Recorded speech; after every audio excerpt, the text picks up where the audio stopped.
Hello guys, welcome to the good chemistry. और आज की वीडियो में हम पढ़ेंगे वेपर प्रेशर क्या होता है, राउल्ट्स लॉ क्या होता है, और उसके कुछ न्यूमेरिकल्स भी देखेंगे। और ये भी देखेंगे कि राउल्ट्स लॉ कितना डिफरेंट है हेनरीज लॉ से, या सेम है कि डिफरेंट है, क्या फर्क है दोनों में। ये सब चीजें हम समझने की कोशिश करेंगे। तो स्टेप बाय स्टेप पढ़ेंगे आराम से, कॉन्सेप्चुअल तरीके से, कोई जल्दबाजी वाली बात नहीं है। तो शुरू करते हैं, ठीक है। आई होप आप सब ठीक ठाक हो, अच्छे से पढ़ाई वढ़ाई कर रहे हो, मस्त चल रही है लाइफ, ठीक है। चलो फिर पढ़ते हैं यार, काफी लंबा हो जाता है वीडियो बनाने।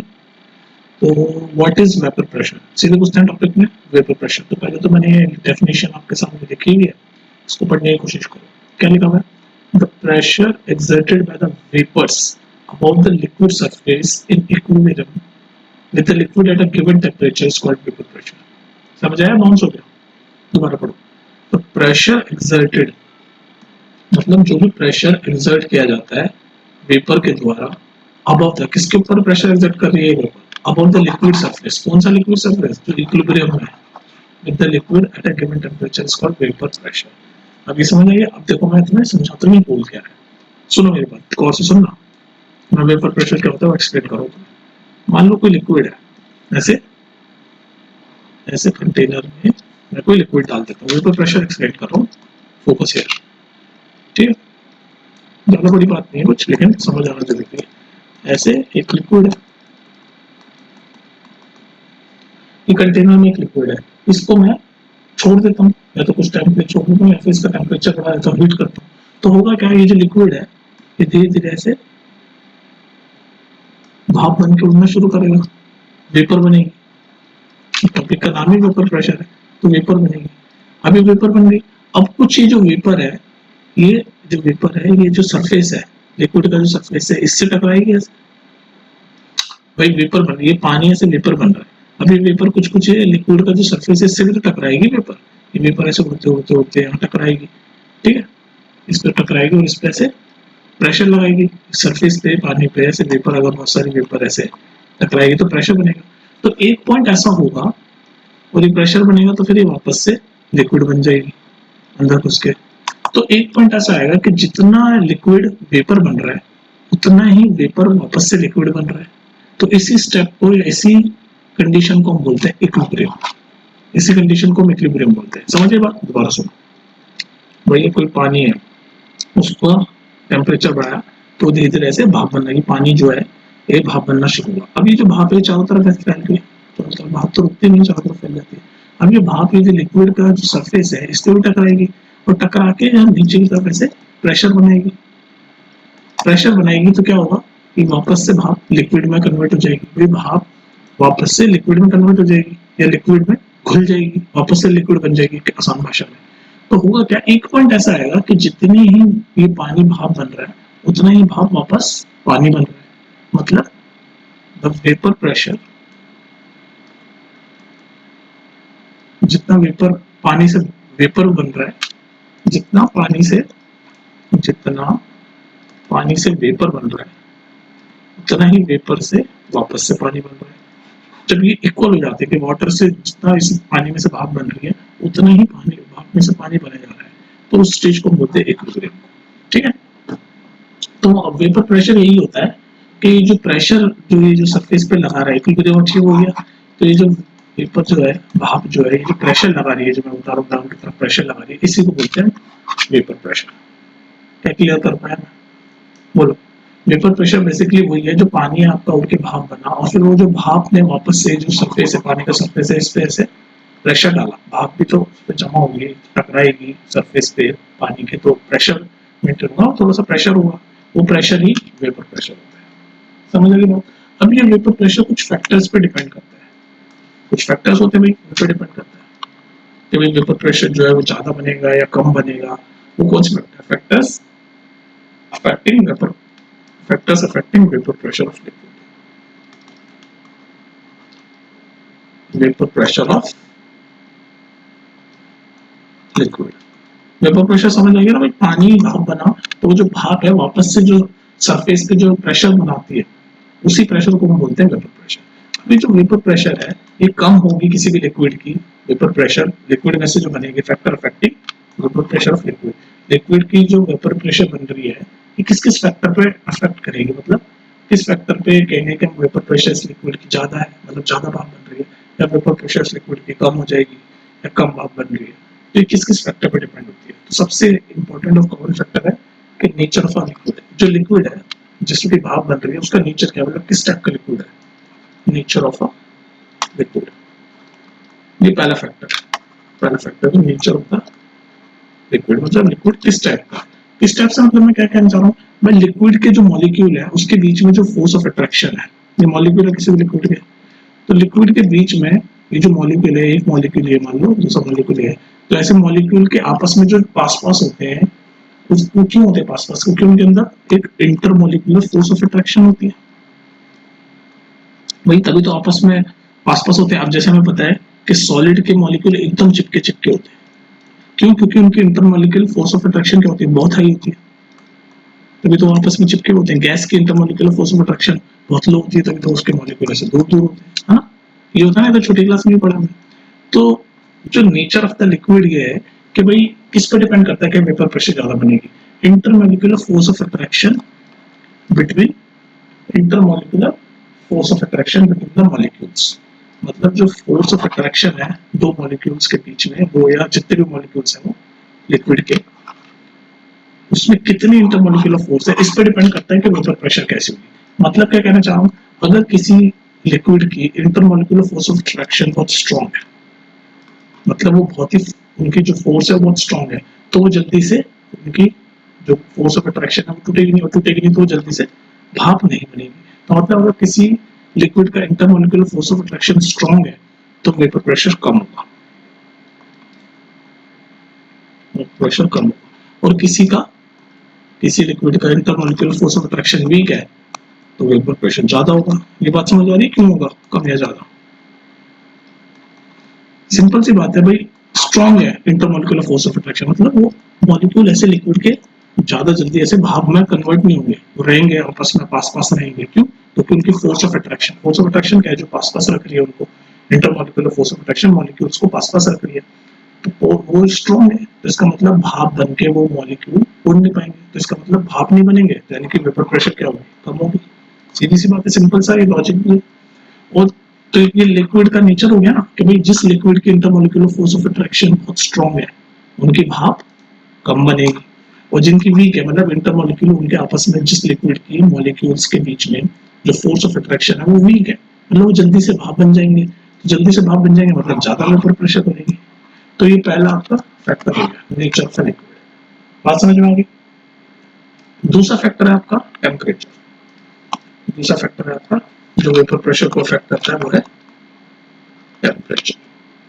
वो कैसे अफेक्ट करता है, मतलब टेम्परेचर कैसे अफेक्ट करता है, टेम्परेचर ऐसे अफेक्ट करता है कि हमें पता है कि जब भी हम लिक्विड को हीट करेंगे, मतलब कि टेम्परेचर बढ़ाएंगे, जब भी हम टेम्परेचर को इंक्रीज करेंगे, टेम्परेचर हमने इंक्रीज कर दिया, तो जैसे ही हम टेम्परेचर इंक्रीज करेंगे तो क्या होगा, जो मॉलिक्यूल्स हैं लिक्विड के मॉलिक्यूल्स, यहाँ पे लिक्विड की बात हो रही है, वेपर प्रेशर ऑफ लिक्विड की बात हो रही है, तो जैसे ही हम टेम्परेचर इंक्रीज करेंगे तो kinetic energy of the molecules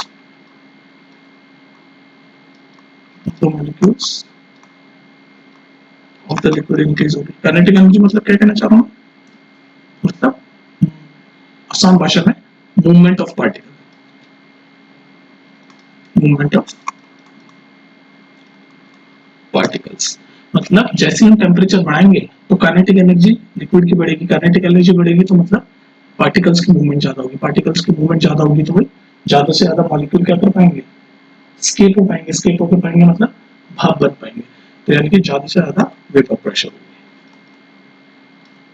भाप बनेगी तभी तो किसी भी लिक्विड की उबल के वो भाप बनेगी, तभी तो भाप इस सरफेस पे प्रेशर एक्सर्ट कर पाएगी, जब भाप ही नहीं बनी तो प्रेशर क्या बनाएगी, तो वेपर प्रेशर क्या होगा जब भाप ही वेपर ही नहीं बनी तो जैसे टेम्परेचर हमने इंक्रीज किया तो वेपर ज्यादा बनेगी, क्योंकि kinetic energy of the molecule increase हो जाएगी, और जब वेपर ज्यादा बनेगी तो वेपर प्रेशर भी इंक्रीज होगा। और इसका एग्जैक्टली उल्टा होगा, जब हम टेम्परेचर डिक्रीज करेंगे तो काइनेटिक एनर्जी डिक्रीज होगी, तो काइनेटिक एनर्जी डिक्रीज होगी तो वेपर प्रेशर भी डिक्रीज होगा। सिंपल, आपका कॉमन सेंस से भी आप ये गैस कर सकते हो चीज। तो अब हमें वेपर प्रेशर तो समझ आ गया होता क्या है, pressure exerted by the vapour और द लिक्विड सॉल्यूशन, उसी को बोलते हैं वेपर प्रेशर। अब अगर मान लो एक बाइनरी सॉल्यूशन ले, vapour pressure of liquid liquid solution, vapour pressure of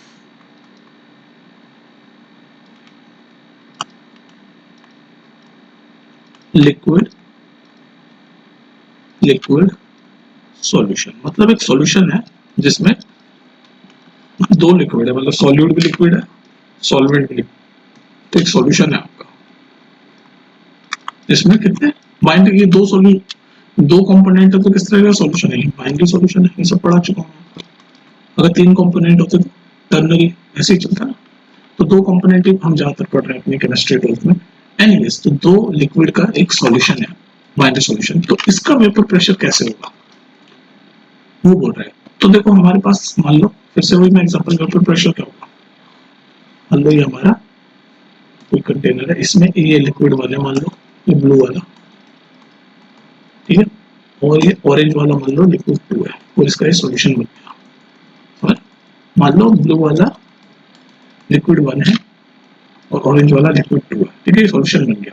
अब होगा क्या, मैंने क्या बताया था आपको, वेपर प्रेशर क्या होता है भाई, दोनों लिक्विड है तो इवोपरेशन होगा, भाप बनेगी, तो ब्लू वाला तो भाप बनना शुरू होगी, इवोपरेट होगा, जब टेम्परेचर धीरे धीरे बढ़ेगा या हम ओपन स्पेस में रखेंगे तो इवोपरेशन होगी, तो ब्लू वाला अपनी भाप बनना शुरू करेगा। सिमिलरली ऑरेंज वाला भी लिक्विड जो है, दूसरा सॉल्यूशन जो लिक्विड है वो भी तो भाप बनाएगा, और दूसरा वाला भी भाप बनाएगा, तो दोनों अलग अलग प्रेशर एक्सर्ट करेंगे। ये ब्लू वाला भी प्रेशर एक्सर्ट करेगा सरफेस पे, भाप इधर उधर जाएगी, ये प्रेशर दे रहा है। सिमिलरली ऑरेंज वाला भी तो भाप इधर उधर जाएगी, तो ऑरेंज वाला भी प्रेशर एक्सर्ट करेगा, ये ऐसे नीचे की तरफ। तो क्या हुआ बाइनरी सॉल्यूशन में या फिर लिक्विड लिक्विड सॉल्यूशन में वेपर प्रेशर में क्या हुआ, दोनों टाइप ऑफ लिक्विड अपना अपना प्रेशर एक्सर्ट कर रहे हैं, दोनों टाइप ऑफ लिक्विड। जैसे मैंने यहाँ पर एग्जांपल लेके आपको समझाया कि ब्लू वाला लिक्विड है, एक दूसरा ऑरेंज वाला लिक्विड है, इवोपरेशन दोनों में ही होगा, दोनों ही लिक्विड है, दोनों में इवोपरेशन होगा, तो ये भाप बनी और ये ब्लू वाली भाप बनी, और इसने प्रेशर एक्सर्ट करना शुरू कर दिया, भाप चारों तरफ घूमेगी तो सरफेस के ऊपर जो सरफेस है यहाँ पर प्रेशर एक्सर्ट करना शुरू करेगा। सिमिलरली ऑरेंज वाला भी लिक्विड है, वो भी इवोपरेट होगा, भाप चारों तरफ फैलेगी, तो इसका भी ऑरेंज वाले का भी प्रेशर होगा, ब्लू वाले का भी प्रेशर होगा। तो इसमें क्या हुआ, दोनों लिक्विड वेपर प्रेशर एक्सर्ट कर रहे हैं अलग अलग, दोनों लिक्विड अलग अलग वेपर प्रेशर एक्सर्ट कर रहे हैं। अब होगा क्या, अब आपका आता है राउल्ट्स लॉ। राउल्ट्स लॉ क्या कहता है, राउल्ट्स लॉ ये कहता है कि ये जो दोनों लिक्विड है, जैसे ब्लू वाला लिक्विड है, ये जो प्रेशर एक्सर्ट कर रहा है मान लो P1 है, इसका नाम हम देते हैं P1, ब्लू वाला जो लिक्विड है, और ये ऑरेंज वाला लिक्विड जो प्रेशर एक्सर्ट कर रहा है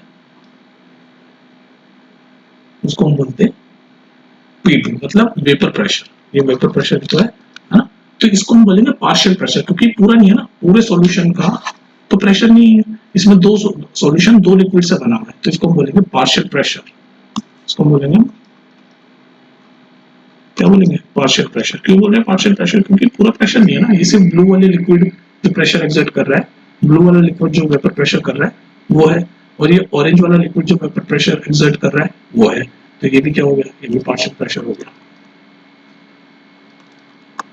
पार्शियल प्रेशर हो गया। और हमें पता ही है हेनरीज लॉ में हमने क्या पढ़ा है, एक पार्शियल, हमने क्या पढ़ा है, pressure is directly proportional to the mole fraction of a liquid in a solution.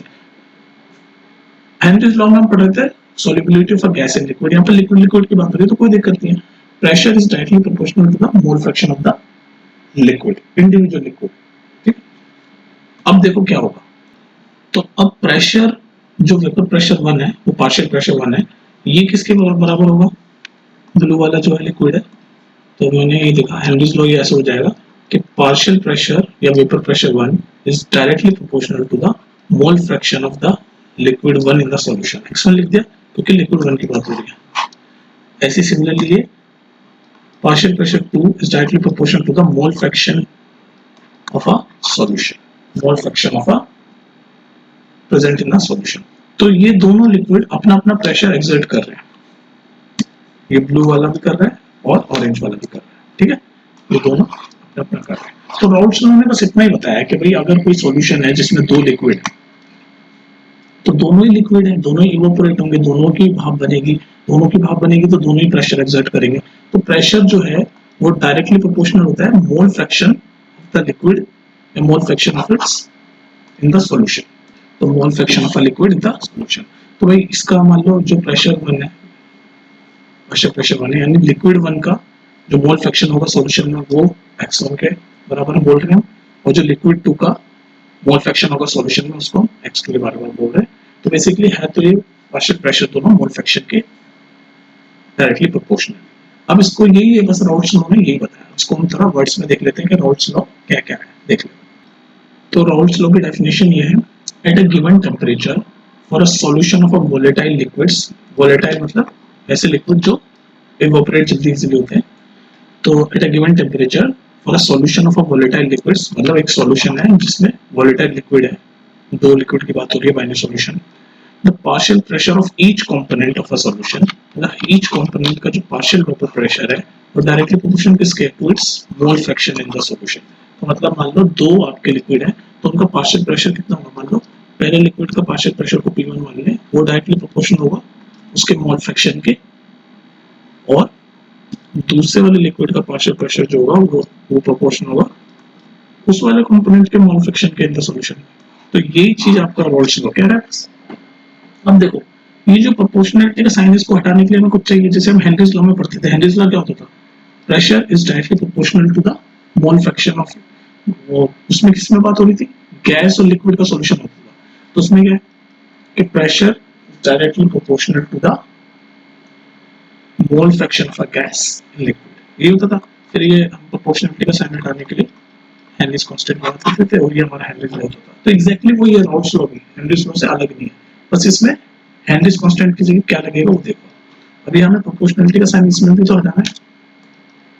कहने का मतलब आसान भाषा में बोलूं तो राउल्ट्स लॉ ने बस इतना बोला कि जब भी कोई सॉल्यूशन होगा जिसमें दो लिक्विड होंगे, लिक्विड वन लिक्विड टू, तो लिक्विड वन भी अपना प्रेशर एक्सर्ट करेगा और लिक्विड टू भी अपना प्रेशर एक्सर्ट करेगा, और दोनों के प्रेशर जो होंगे वो डायरेक्टली प्रोपोर्शनल होंगे किसके, उनके मोल फ्रैक्शन के इन द सॉल्यूशन, मतलब मोल fraction of that liquid, this liquid in the solution, और ये होगा मोल fraction of this liquid in the solution.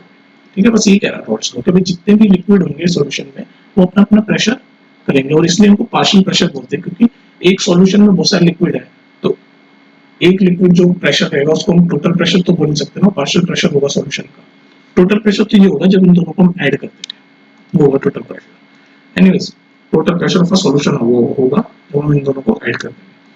तो अभी मैं क्या बता रहा था आपको कि अभी प्रोपोर्शनलिटी का साइन हटाना है, तो प्रोपोर्शनलिटी का साइन जब हम हटाएंगे तो हम कैसे हटाएंगे, ये बन जाएगा आपका P1 is equal to proportionality का साइन हटा दिया, अब मैंने क्या लगाया इसकी जगह P1 नॉट और ये मोल fraction of this liquid in the solution.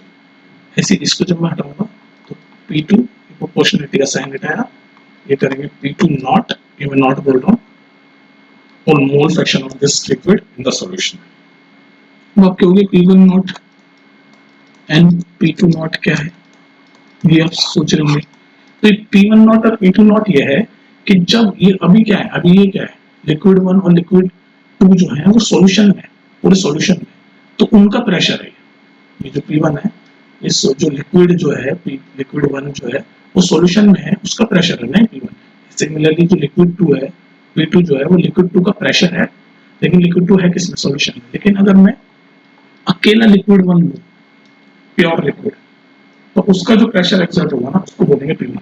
Similarly अकेला जो मैं P2 लिक्विड लूंगा, अकेला लिक्विड लूंगा, सॉल्यूशन में लूंगा, तो उसका जो प्रेशर एक्सर्ट होगा सरफेस के लिक्विड के उसको बोलते हैं P0। तो P1 नॉट P2 नॉट जो है वह प्रेशर ऑफ प्योर लिक्विड,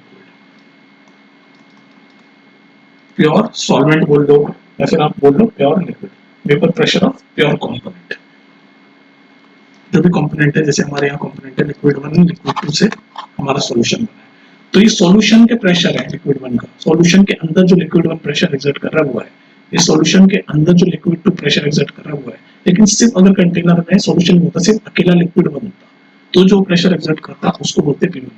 किसी कंटेनर के अंदर अकेला लिक्विड टू होता, फिर वो जो वेपर प्रेशर एक्सर्ट करता उसको बोलते हैं P2। तो बस हमने जो प्रोपोर्शनलिटी का साइन हटाया तो हमारा फॉर्मूला ये बन गया, समझ लो। तो हम थोड़ा सा समराइज करते हैं कि राउल्ट्स लॉ क्या कहता है। राउल्ट्स लॉ बस इतनी सी बात कहता है कि भाई कोई सॉल्यूशन है उसके अंदर एक लिक्विड वन है एक लिक्विड टू है, तो लिक्विड वन प्रेशर एक्सर्ट करेगा अपना जो कि बराबर डायरेक्टली प्रोपोर्शनल होगा of its mole fraction in the solution. Liquid two भी अपना प्रेशर एक्सर्ट करेगा, भाई दोनों लिक्विड इवोपरेट होंगे, दोनों लिक्विड अलग अलग अपना प्रेशर एक्सर्ट करेंगे, तो लिक्विड टू भी प्रेशर एक्सर्ट करेगा जो कि डायरेक्टली प्रोपोर्शनल होगा मोल फ्रैक्शन के। और फिर उसका प्रोपोर्शनलिटी साइन हटाया हमने तो P1 नॉट लिखा और P2 नॉट लिखा, और मैंने एक्सप्लेन किया P1 नॉट क्या है कि भाई लिक्विड अगर P जो लिक्विड 1 है, जैसे ये तो सॉल्यूशन हो गया लिक्विड 1 और लिक्विड 2 का, लेकिन लिक्विड 1 अकेला होता तो भी तो भाप बनता, तो कुछ प्रेशर बनता, तो वो जो प्रेशर एक्सर्ट होता उसको हम बोलेंगे P1 नॉट। सिमिलरली कोई लिक्विड 2 अकेला होता तो वो जो भाप बन के प्रेशर बनाता तो वो बनता P2। तो ये है प्रेशर का प्योर कंपोनेंट, मतलब जो लिक्विड 1 लिक्विड 2 जो कंपोनेंट है ये सिर्फ अकेले अकेले होते तो जो प्रेशर बनाते वो है P1 नॉट और P2 नॉट रेस्पेक्टिवली। ठीक है, तो ये बन गया आपके फॉर्मूला। तो रॉल्स लॉ का फॉर्मूला भी आपको पता चल गया, रॉल्स लॉ मैंने एक्सप्लेन भी आपको कर दिया। अब मैंने आपको क्या बोला, ये क्या है partial vapour pressure, partial vapour pressure. अब डाल्टन लॉ क्या कहता है, डाल्टन लॉ ज्यादा कुछ नहीं घबराने की बात नहीं, डाल्टन्स लॉ ये कहता है कि total vapour pressure of a solution, total vapour pressure of a solution होता है कि जितने भी कंपोनेंट है सॉल्यूशन में उनका पार्शियल प्रेशर, तो पार्शियल प्रेशर तो ये इनको ऐड कर दो तो आपका टोटल प्रेशर आ जाएगा। तो हमने अभी देखा कि P1 की वैल्यू है P1 नॉट x1 यानी कि mole fraction of liquid 1 in the solution, और P2 की वैल्यू है P2 नॉट इनटू x2 यानी कि ये वाला और ये वाला। तो इन दोनों को जब मैं ऐड करूंगा तो टोटल प्रेशर बनेगा, तो कॉमन सेंस भी है। तो P1 क्या बराबर है P1 not mole fraction 1 P2 not mole fraction 2, ये है P टोटल के बराबर। ठीक है, अब मैंने आपको जब मैं मोल फ्रैक्शन बढ़ा रहा था, मोल फ्रैक्शन जब मैं पढ़ा रहा था तो मैंने आपको एक चीज समझाई थी, क्या समझाई थी कि mole fraction of the component in the solution when added it is equal to 1, मतलब जितने भी कंपोनेंट होते हैं सॉल्यूशन में, चाहे एक हो, दो हो, n हो, कितने भी हो, उनको जब अगर मैं मोल फ्रैक्शन को उन सबके ऐड करूंगा तो उनका क्या आएगा, आंसर 1 आएगा। तो यहाँ पर कितने मोल फ्रैक्शन है, कितने कंपोनेंट है, दो ही कंपोनेंट है तो दो ही मोल फ्रैक्शन है, तो इनको जब मैं ऐड करूंगा तो ये बराबर होगा 1 के। ये पता आपको कॉन्सेप्ट मोल फ्रैक्शन वाला, नहीं पता तो मोल फ्रैक्शन वाली वीडियो देख लो।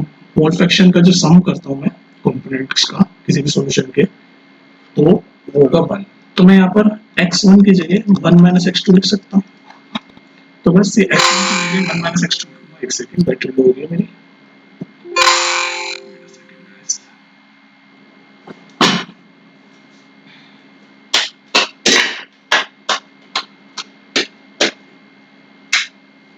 Okay.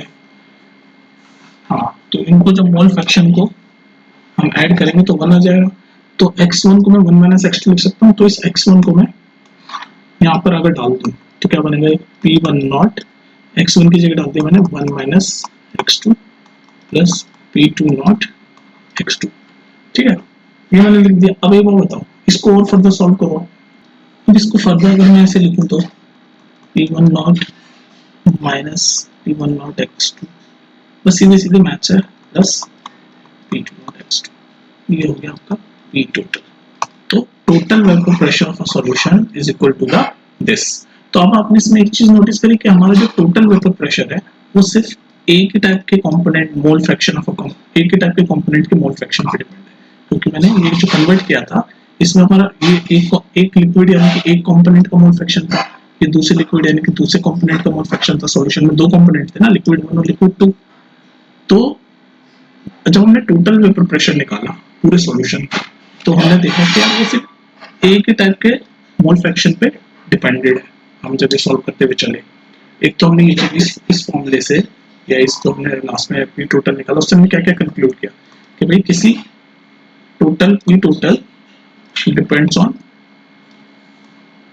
Only one component mole fraction, किसी भी एक कंपोनेंट के मोल फ्रैक्शन पे डिपेंड करता है। ये हमें पता चल गया।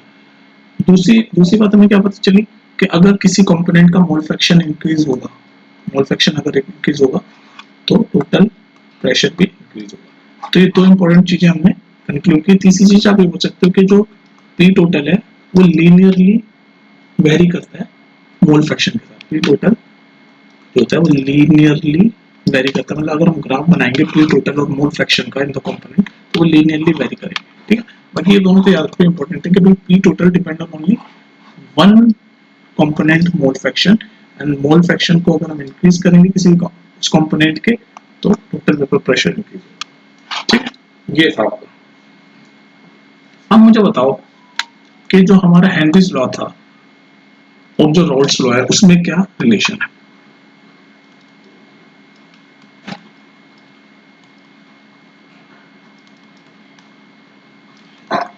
हेनरीज लॉ है सिंपल सा, अगर आप हेनरीज लॉ आपको याद है जो मैंने प्रीवियस वीडियो में आपको एक्सप्लेन किया, वो क्या कहता है, partial pressure is directly proportional to the mole fraction of a gas in liquid, और उसका प्रोपोर्शनलिटी साइन हटाने के लिए हमने हेनरीज कांस्टेंट डाला था। ये हमारा था Henry's law. Henry's law Raoult law क्या कह रहा है, रॉल्ट लॉ में सिंपल चीज कह रहा है, क्या कह रहा है रॉल्ट लॉ कि भाई partial vapour pressure is directly proportional to the mole fraction of that component in a solution, और जब हम उसको प्रोपोर्शनलिटी साइन हटाते हैं तो हम क्या ले लेते हैं, pressure of a pure component, pressure of a pure component. तो बेसिकली हेनरीज कांस्टेंट की जगह हमने ये pressure of a pure component डाल दिया, तो बस ये रॉल्स लॉ बन गया। तो हम ये कह सकते हैं कि Rawls law is a special case of, ये 1 मार्क में केवल पूछ लेता है, Rawls law is a special case of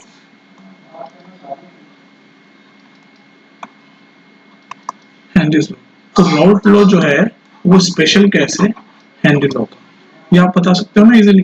तो बस यही हमने कंक्लूड किया कि भाई हेनरीज लॉ और रॉल्ट्स लॉ में क्या डिफरेंस है, कि जो हमने प्रोपोर्शनलिटी कांस्टेंट, प्रोपोर्शनलिटी हटाने के लिए जो कांस्टेंट डाला वो अलग है, बस इसमें हेनरीज कांस्टेंट डाला, इसमें हमने क्या डाला, P1 नॉट क्या होगा, प्योर कंपोनेंट का पार्शियल प्रेशर,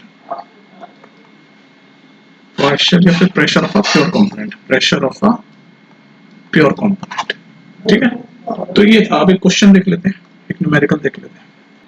चलिए ये क्वेश्चन देखो, the vapour pressure of ethyl alcohol 298 kelvin is 20 mm of Hg, its mole fraction in a solution with methyl alcohol is 0.40, what is its vapor pressure in solution if the mixture of a Raoult's law, what is its मतलब किसकी, ethyl alcohol का हमें vapour pressure find करना solution में, कह रहा है ना व्हाट इज इट्स, इसकी बात कर रहा था vapour pressure of ethyl alcohol के, फिर लास्ट में पूछा what is its vapour pressure in solution if the mixture of a Raoult's law. तो मुझे देखो इतना पता है कि रॉल्ट्स लॉ ये कहता है कि अगर कोई भी मिक्सचर है, यहाँ पर मिक्सचर किस चीज का है, ये कंपोनेंट 1 है इथाइल अल्कोहल और कंपोनेंट 2 है मिथाइल अल्कोहल, ये दो चीजों का आपका सॉल्यूशन बन रहा है, दो चीजों का आपका सॉल्यूशन बन रहा है, इथाइल अल्कोहल मिथाइल अल्कोहल। आपसे किसका वेपर प्रेशर पूछ रहा है, इथाइल अल्कोहल का। रॉल्ट्स लॉ क्या कहता है, रॉल्ट्स लॉ कहता है कि कोई भी कंपोनेंट का जो प्रेशर है, वेपर प्रेशर है, जिसको हम पार्शियल वेपर प्रेशर बोलते हैं, वो बराबर होता है उसके मोल फ्रैक्शन के, और उसका जो एक कंपोनेंट है उसका, अगर हम प्योर कंपोनेंट का वेपर प्रेशर देखें तो उसके मल्टीप्लिकेशन के। तो ये P1 नोट क्या है कि ये तो सॉल्यूशन में है ना भाई, किसका solution, ethyl alcohol methyl alcohol का सॉल्यूशन में है ये प्रेशर। लेकिन अगर सिर्फ ये अकेला होता, इथाइल अल्कोहल अकेला होता, तो उसका वेपर प्रेशर क्या होता है, वो है P1। तो बस फॉर्मूला में डाल दो, तो हमें यही फाइंड करना है, P1, यही तो है रॉल्ट्स लॉ। हम फर्स्ट कंपोनेंट यानी इथाइल अल्कोहल की बात कर रहे हैं, तो हमें मोल फ्रैक्शन पता है, इसका मोल फ्रैक्शन कितना है